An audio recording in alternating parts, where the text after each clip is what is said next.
एक चित्रपट होता मनाचे श्लोक त्याचं नाव होतं आणि खूप कॉन्ट्रोवर्सी झालेली महाराष्ट्रात त्यामुळे. आणि चित्रपट पहिल्या दिवशी तर ओरिजिनल नावानुसारच मी बघितलेला. स्टोरी तर खूप सिम्पल आहे एकदम. तू बोल ना. आता या चित्रपटाचं नवीन नाव त्यांनी चेंज करून लिहिलेलं आहे.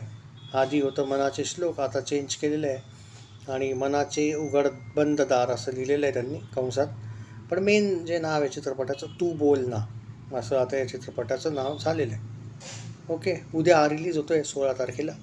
बाकी काय 1-2 दिवस तर त्याचे शोज बंद होते, 2-3 दिवस इनफॅक्ट. आणि पहिल्या दिवशी ज्यांनी हा चित्रपट बघितला आहे त्यांना रिअलाईज झालं असेल की चित्रपटाचं फुकट फक्त नावामुळे आता महत्त्व वाढलं आहे. आणि जे कॉन्ट्रोवर्सीमुळे हा चित्रपट फेमस झाला आहे, ज्यांनी हा चित्रपट बघितला आहे ओरिजिनलचे जे नाव होतं तेव्हाच जसं मी बघितला होता, ॲव्हरेजची स्टोरी आहे, तुम्हाला पण माहिती आहे.